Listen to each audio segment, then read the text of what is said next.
Today, I'm going to be talking through with you about how you can increase your cold outreach exponentially. Currently, we're getting a 9% response to our cold outreach and a 33.6% response to a next action. So if you're ever doing any sort of cold outreach, you need to get a next action in terms of a meeting and demonstration. So it's not just about getting the meeting, it's also about getting the next action. We're doing this with no automation, no spam. And what I'm going to do is I'm going to show you how to do that and the basics to do that today. So let me walk through in terms of what I'm going to talk about. Some of the things I'm going to say to you, you'll know. Some of the things you may not know already, and what you're going to be doing is just joining the dots. And some of the things I'm going to say to you will probably push you outside of your comfort zone. But if you want to get meetings and you want to get conversations and you want to get revenue, then this is what you need to be doing in this modern world.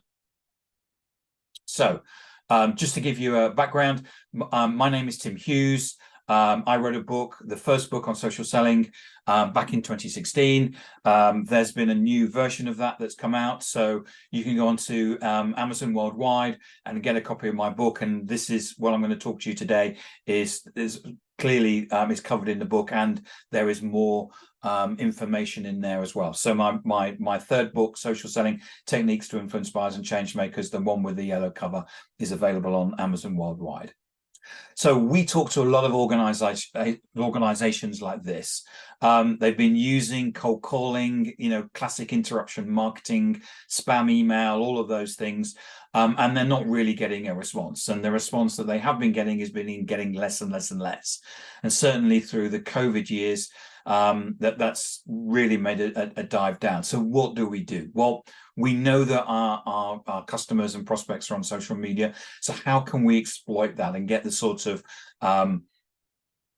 responses to cold outreach that I talked about? So let's talk about social selling. So what is social selling? So when someone sends you a connection request on social and they immediately start pitching their products and services, that's not social selling, that's spam. And you should block those people and tell those people to go away. Social selling, as far as we're concerned, and that's the same as for digital selling, virtual selling, remote selling, modern selling, they're all of the same terms.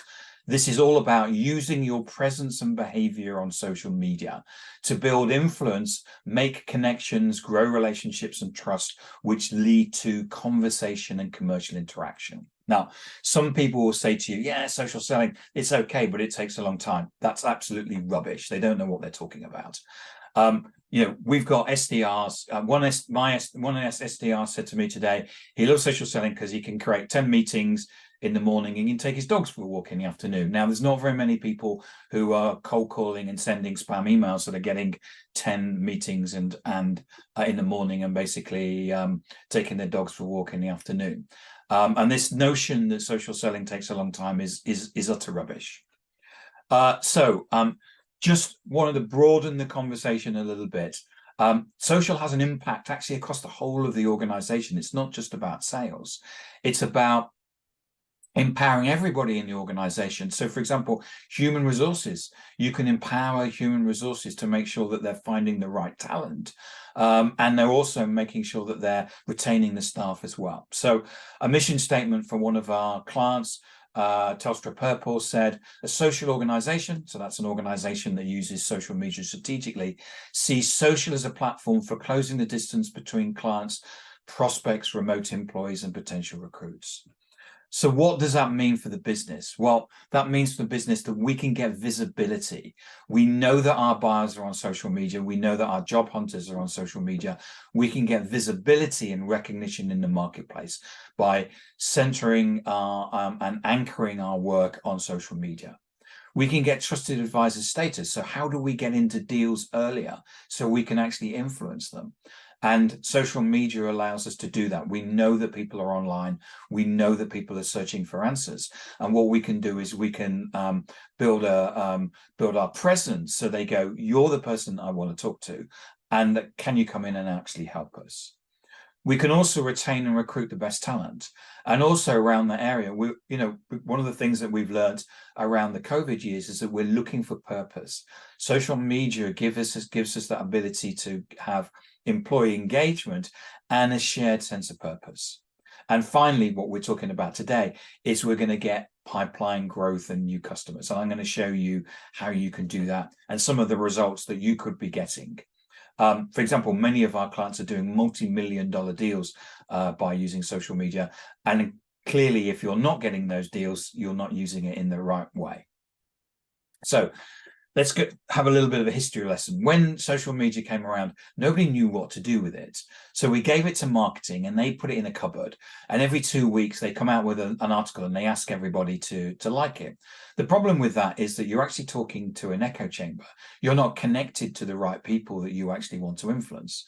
So even though they may get lots of likes and they may get lots of views, actually you're completely invisible to the people that you're trying to influence and you're trying to sell to. What we do is that we elevate social media with an organization from a tactic to a strategy. And what we've done is that we've built a methodology. So the figures that I'm telling you and talking to you about today in terms of a cold outreach of 9.6%, that is only through our social selling methodology. You can't go to do a free course on LinkedIn and get that. That's using our process and our methodology. So let's look at some of the science behind this. So there's now 60% of the world's population on social media. And the average person now spends 2 hours, 26 minutes a day on social media. So this is not like a place for geeks or posting pictures of your lunch on Facebook. This is a place that has changed society and it's changed the way that we do business. And we all know that the people that we need to talk to are on social media. As someone once said to me, if you're not on social media, what have you got to hide? So what we're seeing is that there's great take up of social media. We've also seen, obviously, what we do when we actually use social media is that we go online and we do our own research. So this research that came out from Gartner actually says that people are now 57% of the way through the buying process before they contact salespeople. Now, I also have research from SAP that says it's 80% of the way through the buying process. But we all know ourselves, we are buyers ourselves. If we want to go to Iceland for the weekend, what we do is that we go online and we look at the flights online and the Airbnbs online, and we make decisions based on that. And we actually we can actually now go online, search for things and make decisions for an organization and place an order with them without actually talking to a salesperson. And the people that we've actually rejected and who came second and third will never even know that we were actually looking for their products or service. But this gives you an opportunity to start getting in early on sales and controlling the narrative. The other issue that we have is that buying teams have got bigger. When I first started in sales, we probably talked to one person within an organization. Now, buying teams are at least 7 or 10 or 15 people. There's a supply chain software company that we work with that say that they have 100 stakeholders involved in every sale. Now, that means you have to get around every single person, connect with them, have a conversation with them, build a relationship with them. How are you going to do that by pissing them off, by cold calling them or emailing them? You're probably never going to get through to them. But through social, what we're able to do is actually connect to people, build relationships and trust and have conversations. So when it comes to that final meeting and they say who that you're going to place the business with, everyone's going to say, well, Tim Hughes. Tim Hughes is the person that's I'm connected to, I've spoken to. He seems like a great guy. He sounds like he understands our business. This is the way that you're going to get competitive advantage in the ways of sales and marketing today. And of course, what's happened is that COVID struck us, and that's made a massive change. People aren't necessarily going to events anymore. I'm not sure people ever got anything from those events in the first place, but you're not necessarily able to call people at their desks because they're not there, they're working from home. So how do you get hold of people? Now, One of the things that I've seen is that people have been buying tools to actually find out as much as they can about people, but they're still not actually generating the pipeline. They're still not getting 10 meetings in the morning and taking their dogs for a walk in the afternoon. So these, even though what's happening is that you seem to be knowing as much as about the client as you can, what you're not recognizing is the fact that that client has already moved on. They've already moved to social media, which is where you need to be and where your business needs to be. So what we know is that everything has changed. So if everything has changed, what can we do about it? Okay, so I don't know if you remember a TV program called Top Gear. It's the most syndicated TV program around the world. And we know about the Stig and Richard Hammond and Jeremy Clarkson. And what we do is that we remember that they were driving across the Atacama Desert. We don't remember that they were doing it in a Maserati. Now, do you know who this person is? This person is Alex Hershey. She is Supercar Blondie. She is the most influential person in the world related to cars. So if you want to sell a car, what you get is you get Alex to drive it for you and to give a review. Why do people like this? Because you know that if BMW are selling a car, they're going to sell it's the best car in the world. If Audi is selling a car, they're going to say it's the best car in the world. If BMW are selling a car, they're going to say it's the best car in the world. If Alfa Romeo are selling a car, they're going to say it's the best car in the world. What happens is that the whole thing merges in together. Whereas if Alex says it's the best car in the world, it is, because we know, like, and trust her. And that's the difference. It's the same as us going to look at looking at my book online and reading the reviews. Now, those people there are probably total strangers to you, but you'll make a decision about whether you're going to buy the book based on the reviews that the people have left. Now, there will be some people out there probably still saying, but Tim, brand is still important. And yeah, I think it is. Nike, for example, have, 8 million followers on Instagram. But if they want to sell tennis equipment, they get Serena Williams to do it because she has more followers. If they want to get sell basketball equipment, they get LeBron James to do it because he's got 50 million followers. And if they want to sell football or soccer equipment, they get Cristiano Ronaldo to do it because he has, I think, over 100 million followers. In fact, Cristiano Ronaldo has 7 times more followers than the whole of the top 10 brands put together. So he has more followers than Apple, Amazon, Google, Microsoft, Walmart, Toyota, Hawaii, Facebook, all put together. And the reason for that is that personality beats brand every day. You know as well as I do that if you connect with me, you're connecting with me. If I go and work for IBM, the relationship carries over to IBM. You're not necessarily connected. And this is one of the problems that marketing teams are still grappling with today, which is through social media, my relationship is with you. And what we're doing is that we're connecting to people out there and we're forming relationships with them and having conversations with them. Now, you know as well as I do, when it comes to looking at a particular company, you're not interested in the company or its products. I haven't told you what company I work for because you're actually not interested. What you're interested is me and whether I've got something of interest to you. If at the point where you say, I think Tim Hughes is onto something, then you'll go and look at my company. And that's the problem that people are doing right now, is that they're leading with the company that nobody cares about rather than actually leading with themselves. And if there's anything that we've learned over the last couple of years with the pandemic, is the most important thing is the human connection. And even in this world of artificial intelligence, human connection is extremely important. The next thing you need to know is, what do you want to be famous for? Because if, as a buyer, I'm looking for somebody with expertise, somebody that can help me, somebody that can take me through the process, somebody that I can trust. So let's look at this. For example, I work in the world of digital selling, and there's other organizations that want to do that as well. Accenture, for example, they create content on digital selling. IBM creates content on digital selling. McKinsey create content on digital selling. They have over 1 million employees, and they have, I don't know if you added all their marketing budgets together, but it would be a lot of money. So let's look to see who's the most influential people in the world for digital selling. And here they are. So 12 out of the top 20 people work for my organization. There's nobody there from IBM, McKinsey, and Accenture. And that's because they don't understand the importance of actually being digital and being social. And this isn't going onto social media and buying ads and trying to buy that relationship on trust. This is something that you can build. You can build it very quickly, but the relationship comes through our networking and me working with you and you watching me and saying, Tim Hughes is a great guy. So imagine you've got to get to the airport really quickly and you've got two modes of transport. Which would you choose, number one or number two? Number two, of course.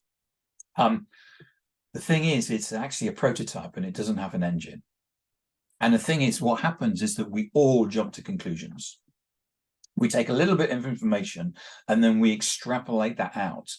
And what's happening right now is that people are jumping to conclusions based on your current passive social presence and your active social behaviors. So, for example, if your LinkedIn profile is a CV, the only conclusion that I can jump to is that you're looking for a job. If your LinkedIn profile shows that you're an amazing salesperson, I can only assume that you're actually not looking for any business or clients, because buyers don't like that. You know, we've seen people write things like, once I get my teeth into a prospect, either they die or I die first. As a buyer, that's not what we want. What we're looking for is someone that's going to help us, someone that is a human being, someone that, okay, you work for an organization, but in fact, the more that you lean into the fact that you're that human being, you'll find that people will walk towards you. And walking towards you is transformational in terms of sales, because most people will look at your LinkedIn profile if you're in sales and go, I don't like you, I don't trust you, I don't believe a word you say. There's a famous joke that says, you know, how do you tell a salesperson is lying? Their lips moving. And what we do is that we take that and we translate that out onto social media as well. So let's look at these two LinkedIn profiles. The one on the left tells you nothing about you at all, whereas this one on the right, which is Catherine Cole, it's a keyword optimized profile. It tells a story about who she is. It doesn't say these were my objectives or these were my measures. It explains about herself. And when you read it, if you go to her profile and read it, you get sucked into her story and who she is. When you walk away from it, you think you understand that you know Catherine in far more detail. Come and have a look at my LinkedIn profile. What you'll see is something very different from everybody else's. In fact, everybody from DLA Ignites, I invite you to look at our profiles. We set ourselves as the high watermark in terms of what social selling is about. And this isn't about cutting corners, or this isn't about silver bullets. This will get you 10 meetings in a morning, and you'll be able to walk your dog in the afternoon. But you need to follow these things. The next thing is about your summary title. Your summary title on LinkedIn is the most visible thing about you on the internet. If you come to my LinkedIn profile, you will see that I will have a summary title that's very different from everybody else's. And what you'll find is that people have got written things like CEO. In fact, there's 7 million of those on LinkedIn. There's 6.6 million people who are sales managers. What they're not doing is differentiating themselves. What I was told when I went into sales was I needed to be different from other people. And this isn't happening. In fact, if you put your summary title as a thought leader, there's 113,000 of them. Again, that's not making you stand out, and it's not making you different from other people. So there's this thing called Gestalt thinking. And what Gestalt thinking means is that what we do is we form patterns in our head. So if you look at those blue circles, you'll see that the blue circles are sitting there in a pattern as a square. The moment that we make ourselves look different, so in this case as a zebra or a zebra, if you're in the US, what you do is you've changed your win rate from 1 in 16 to 1 in 2.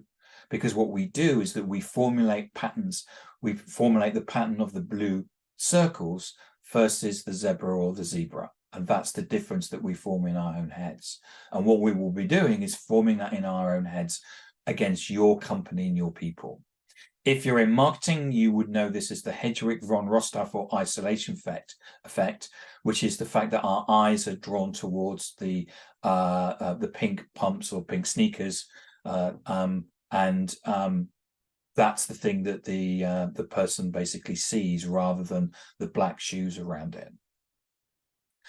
When buyers are looking out over LinkedIn, this is what they see. They see a vast array of the sameness. People saying the same things. I got 2 spam emails today and in my inbox, and they had exactly the same title. And this is what's happening, is that people just copying ideas and they just merge into a sea of sameness. So how can you look different? Well, this is Cyberhawk. These are clients of ours. They're a drones company. They look at pylons and oil rigs. And this is the C-suite. So we have Chris, who's the CEO. We have the COO, we have the CMO and the CRO. They all look like an organization that you could walk towards and talk to. Human beings, people that you could do business with. Now, some of you may be looking at this going, that's really interesting, but they're all in kind of sales and marketing.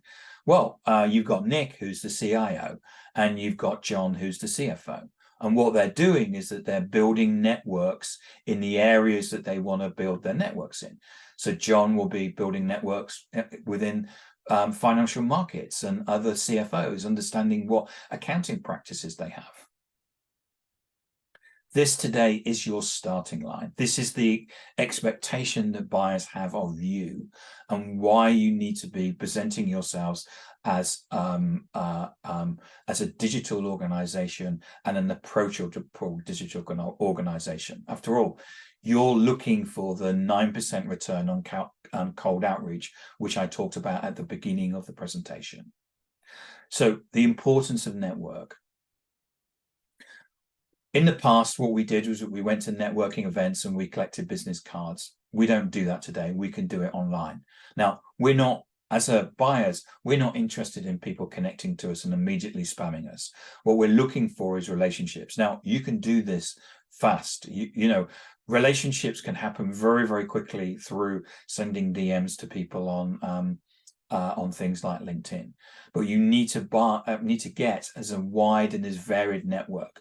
You need to be connected into all of the parts of the organizations that you want to sell to, connected to those people that are going to influence the sale and actually create the sale for you. So if you look at on LinkedIn, for example, here's 2 companies, Spalding Ridge. I'm not connected to anybody in that organization. So the likelihood I'm going to do any business is actually very small. Whereas BMW, who are clients of ours, I'm now connected to over 24 people. Now, I probably need to be connected to certainly more than 100 if I'm going to be trying to sell to an organization that's got 41,000 employees. But you understand that you need to be connecting to people, not connecting and spamming, connecting and starting conversations. So this is how you spread your influence. So if we take these 2 posts, which are very, very similar, Sydney, for example, has only got 86 followers, whereas Leanne's got over 9,000. And what you'll see is that the amount of engagement that Sydney has got is actually vastly smaller than Leanne. The importance about this is that people often think that likes and comments is about vanity. It's not. It's actually people showing you that they have a digital resonance with you. So if I like Leanne's comment, that post, there's no reason why Leanne doesn't come to us and say, thanks, Tim, for liking my post. And we start up a conversation. Yeah, it's great that you're celebrating the birthday of your company. And then we start having a conversation. And that's important because it's the conversations that create sales. So if we also look at the way that LinkedIn works, if you like or comment on something, that piece of content then goes through your network and their network. So all of these four pieces of content here that I'm showing on the screen, none of that is showed up in the timeline of people that I'm connected to. This is my network's network. And what you're able to do is, as you connect to people and as you share content, is gradually what you're doing is that you're sharing your influence and more and more out there on social media. So if you think about the way that traditional marketing works, traditional marketing means that they create content which is as bland as possible, because the idea is going to appeal to as many people as you can. And what happens is that actually it appeals to nobody because it's so bland. What we do is that we actually change all of your salespeople, in fact, all the people in your organization, if you want, into micro influencers, where they basically take their influence and they share that out through their network and their network's network. So you have this accumulative and multiplier effect as it goes through. And you'll find that there are certain people that are willing to pick up your influence and share that through their network as well. So what you're doing is that you're taking your influence as your organization, and that's growing out over social media. The importance of content. Now, we did some research which looked at content, what content works and what content doesn't work. Everything below that green line doesn't really work. And you can tell that because nobody likes it on social media. We're not interested in adverts. We're not interested in brochures. We're not interested in white papers or corporate literature, because in effect, it's just corporate propaganda. What we're looking for is what our network is going to say, what our network has an opinion on, what our network is doing. And in fact, if you put out humanized content, I'm not saying personal content, but showing you as a human, you will find that that's far more engaging. And I'm going to show you examples of that. So if we take Sophie, she has a network of 1,600 people. This is her LinkedIn profile. Again, it tells a story. It's keyword optimized. Don't forget that every person that you get to do this in the organization is another set of keyword optimized content that you have on the internet. The more keyword optimized content you have on the internet, the more you're going to turn up on as in Google searches. Again, it shows the story about her career, and you get sucked in, and it's really interesting to read. Then before she met us, she put out corporate content. This is something where she relayed a brochure and she got 48 views, which is nothing really. On this one, she got 399 views. But this one, she got just astronomical amount of views. And what she's done is that she's punched outside of her network. So when I say human content, I'm not saying personal content. This is a photo about where she lives and where she works as well. And she got into conversations. Now, 319 likes and 25 comments, that's that's 330 people that you can go and have a conversation with, because they've already said that by liking and commenting, there's digital resonance. So therefore, you've got a commonality to go and have a conversation. Again, here's examples of human posts that she put out, not personal, where she's actually got lots and lots of views. And again, she's got an opportunity to go and have conversations with those people. Now, I'm not saying that you put out a post about Danish pastry every single day. If you do that, the only conclusion that I'm going to jump to is that you work for a baker's.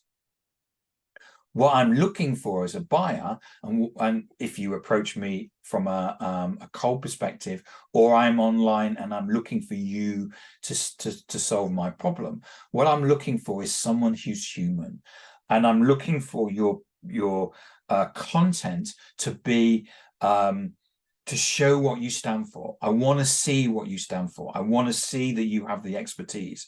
And at that point, and if I have a great profile that I think is interesting, I will actually walk towards you, which is why I'm saying that we have clients that are getting multi-million-dollar deals by people walking towards them and saying, I think you can help me. You look interesting. Can I come and talk to you? This is Sophie's profile views, so you can see when she started working for us. But what about some other results? We had in terms of an individual contributor, They put out a humanized content, and off the back of that, they got a significant number of leads, or more importantly, they got 6 C-level meetings, 2 proposals, and 1 purchase order. Now, there's not one demand generation method out there that you can use that can get this sort of level of results in 10. This is the post took 10 minutes. There's not one person or way that you can do this and get this level of results. So if you want to be getting this level of results, you want to be knocking it out of the park, you need to be using social selling and a methodology behind that. This is a sales team, so I talked about this at the beginning. We've been measuring this since the beginning of 1st of January 2023, and we keep measuring it, and we're still getting a 9% response to cold outreach and a 33.6 next action response from that cold outreach. And if you're interested in this data, we're more than happy to share that with you. And as I say, we've now got some 10 months worth of data, and we can form quite a lot of conclusions from that in terms of what works, what post works, the type of post, etc., how to grow your network, all of those things, and all the things that I've been talking about. This is what a modern company looks like. This is Anaplan. This is an organization that you want to do business with. You see them as human beings. You want to walk towards them, whether it's about coffee or the son that's going to the prom or the charity work that they're doing. You can see that they're human and the type of people that you want to build a relationship. Cyberhawk, again, we talked about these earlier on. They're some of the content that they share. They tend to be a little bit more engineering based, as they tend to be a more engineering based organization, but they're putting out content that's getting millions of views because it's interesting and people are interested in the individuals. So what do we do? If you look at the blue bar at the bottom, we have a social selling and influence training course. It's backed by the Institute of Sales Professionals. It's the only certified social selling course in the world. Therefore, you can get a qualification and a certificate from it. And it is a proper defined methodology, as I say, backed by the ISP. And we take people through a process, and you come at the end as a trained social seller, and you should be getting, as I said, the 9% response rate and the 33.6% next action response rate. If you want to know more, as I say, my name's Tim Hughes. Best place to get me is on LinkedIn. Come and look at my profile and you see all the things. Come and have a conversation with me. There's my 3rd book, Social Selling Techniques to Influence Buyers and Change Makers, where we go into this in a lot more detail. That's available on Amazon worldwide. And I'd love to talk to you, and I'd love to get your feedback. So thank you very much. Thank you very much for listening, and have a good day.